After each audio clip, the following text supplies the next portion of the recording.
Let me move on to Ghislaine Maxwell. As you know, Mr. Speaker, the Deputy Attorney General spent 2 days interviewing her. She, of course, has been convicted of grooming, recruiting, abusing young teenage girls, along with Jeffrey Epstein. Mr. Speaker, Maxwell's attorney said she answered all questions honestly and truthfully. But do you think that Ghislaine Maxwell can be trusted? Well, I mean, look, it's a good question. I hope so. I hope that she would want to come clean. We certainly are interested in knowing everything that she knows. And as you'll note, in our House Republican majority, we're working towards that. Chairman Comer and our Oversight Committee has already issued their own subpoena. They want to bring in Ghislaine Maxwell as well.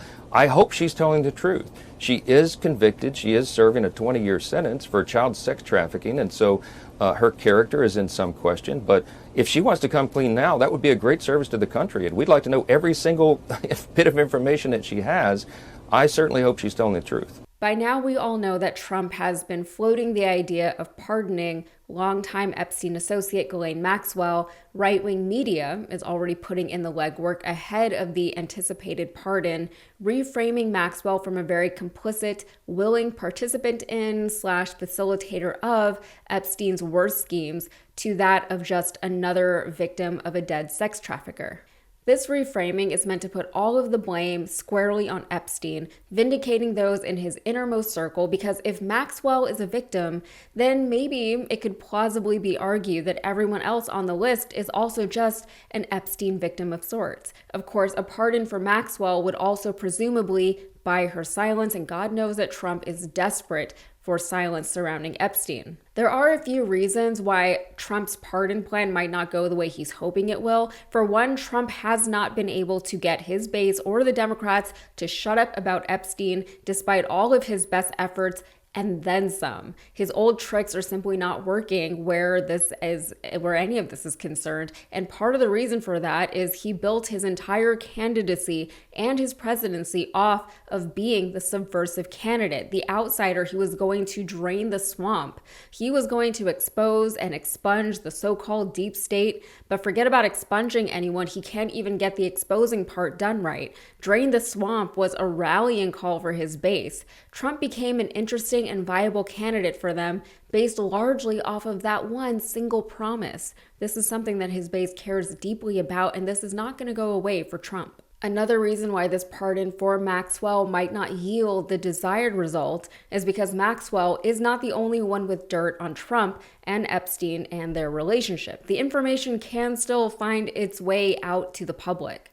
And finally, according to an official U.S. government assessment, Ghislaine Maxwell is officially an unreliable source. And now this is interesting because it feels like just yesterday when House Speaker Mike Johnson was saying in an interview that Maxwell might not be the most reliable source, but he hopes that she is. Of course, this was in terms of her possibly revealing what's really in the Epstein files, but he had to tread carefully because at the time of that interview, he knew, as the rest of us knew, that Trump's name was definitely in those files multiple times. Now there's no question that Maxwell is not a reliable source, as if there was ever a question of that in the first place. There have been reports that she outright asked for a Trump pardon, and she needs a pardon because, just a reminder, she has already been convicted of committing several crimes related to Jeffrey Epstein. She is clearly a woman who is willing to say and do whatever she needs to say or do to get what she wants, and she's not someone who seems to have much of a conscience when it comes to doing the right thing.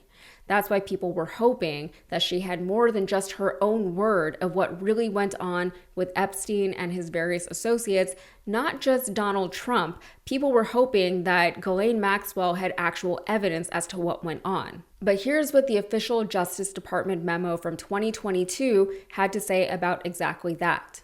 In short, the defendant apparently decides when she wishes to disclose facts to the court, and those facts shift when it serves the defendant's interest.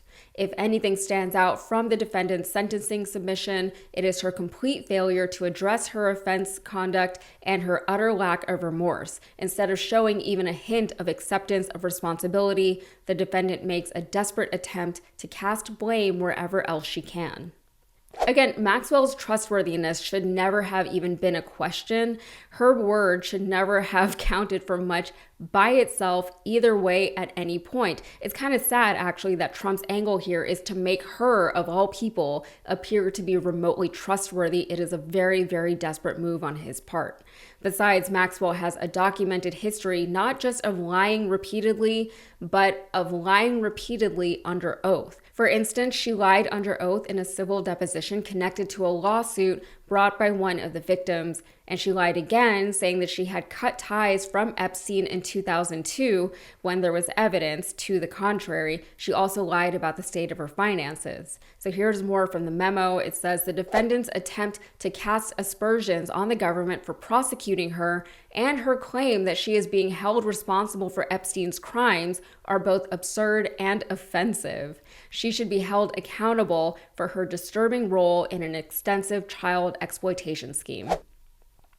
She actually managed to offend the US government. It's incredible. Meanwhile, still, Trump is doing a very bad job of silencing discussions surrounding Epstein, even going so far as to actually attempt to silence CNN reporter Caitlin Collins. Here he tells her to be quiet. Mr. President, you said earlier that Jeffrey Epstein was stealing young women. You said Jeffrey Epstein was stealing young women from your spa. Did that raise alarm bells for you? Did that raise alarm bells for you? Journalists and online sleuths continue to scrutinize the released footage of the prison the night that Jeffrey Epstein died. South Park creators Matt Stone and Trey Parker continue to troll the president by releasing behind-the-scenes footage of the making of their now infamous anti-Trump episode, and Trump's poll numbers are slipping even within his own base. Now there is concern that all of this could affect, of all things, Trump's crowd sizes, not his crowd sizes, right? Of all of the negative effects of all of this, the thing that they're worried about now is about Trump, because you know how much Trump loves his crowd sizes. They're worried about his ego, not about the victims, not about the corruption, not about the deep state, just Trump's ego. One source close to the White House told the Washington Post, "It's not going to be some huge revolt, but you're going to see less lines at the rallies. All you need is 5% of these people to just get cynical, apathetic, lethargic, and we're done." They're bleeding support, and the most MAGA loyal out there are simply not big enough in number to give Trump the support that he needs. Another indicator that the administration is losing support, or perhaps never had the support that they claim to have, is that ICE is having a very hard time recruiting. A regime is only as powerful as its boots on the ground, and without those boots, the movement falls apart very, very quickly. All right, that's it for me. If you got anything out of this, please like the video and subscribe to the channel for more. Thanks.